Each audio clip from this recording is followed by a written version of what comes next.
پاکستان میں علماء کرام کی شہادتوں اور ان پر حملوں کا سلسلہ کچھ نیا نہیں ہے۔ سن 1979 میں ہمسایہ ملک میں فرانس سے درآمد شدہ انقلاب کی بازگشت کے بعد اس کی پرچھائیاں سرحد کی دوسری طرف ہمارے ملک میں بھی پڑی۔ یہاں بھی کچھ عناصر اور ایک طبقے کو انقلاب کھیلنے کا شوق چڑھا اور انقلاب کی راہ ہموار کرنے کے لیے فرقہ واریت کا شرمناک اور سفاک کھیل شروع ہوا۔ نتیجتاً درجنوں علماء کرام شہید کیے گئے، ہزاروں افراد لقمہ اجل بن گئے۔ ہنوز یہ سلسلہ جاری ہے۔ میڈ ان فرانس انقلاب فارسی دیس میں آج 40 سال بعد اجنبی بن چکا ہے۔ لوگ انقلاب مرد آباد کے نعرے سرعام لگا رہے ہیں۔ 40 سال بعد بھی انقلاب نے فارسی دیس کے باسیوں کو سوائے بھوک، افلاس اور غربت کے کچھ نہیں دیا۔ بجائے شرمندگی اور اپنی اداؤں پر غور کرنے کے ولایتی فقیہ کے سیاہ اماموں والوں کی نگاہ بد پاک سرزمین پر ٹکی ہوئی ہے۔ سینکڑوں علماء کرام کی شہادت سے بھی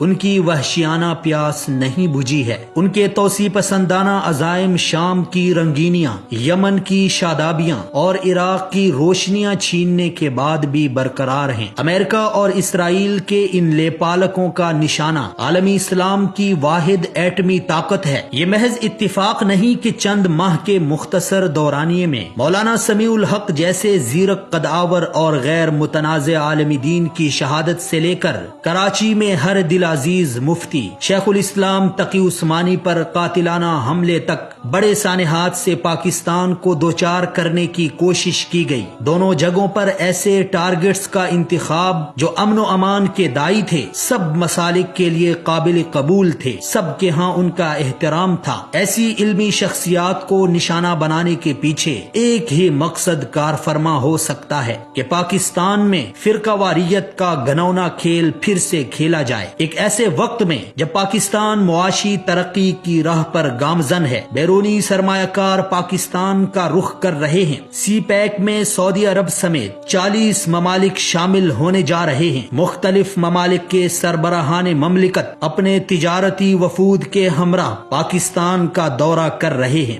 دشمن کی نیندیں حرام ہو چکی ہیں، وہ گھبرا کر اوچھے ہتھ کنڈوں اور دہشت گردی پر اتر آیا ہے۔ بھارتی راجستھان میں 3 ملکوں کا پاکستان کے خلاف گٹھ جوڑ، بھارت کی طرف سے جارحیت اور بھارت کو منہ کی کھانے کے بعد دشمن خاموش نہیں بیٹھا ہے۔ وہ تینوں ممالک جو راجستھان سازش میں شریک تھے، وہ پاکستان میں پراکسی وار لڑنے کے لیے کمر بستہ ہو چکے ہیں۔ وہ اپنی بزدلانہ کارروائیوں کا آغاز کر چکے ہیں۔ ہماری حکومت، سیکیورٹی اداروں اور خفیہ ایجنسیوں کو چاہیے کہ تفتیش کا رخ اس تیسرے ملک کی طرف موڑ دیں جہاں سے کلبھوشن یادو بھیجا گیا تھا، جہاں کے پاسپورٹ پر بابا لاڈلا اور عزیر بلوچ ملک کے اندر دہشت گردی کی وارداتوں میں ملوث نکلے تھے، جہاں آج بھی متعدد کلرز اور اجرتی قاتل چھپے ہوئے ہیں۔ مولانا تقی عثمانی پر بزدلانہ حملے کی ایک کڑی سے دوسری کڑی ملاتے ہوئے ان سہولت کاروں پر بھی ہاتھ ڈالا جائے جو عزیر بلوچ کے بھی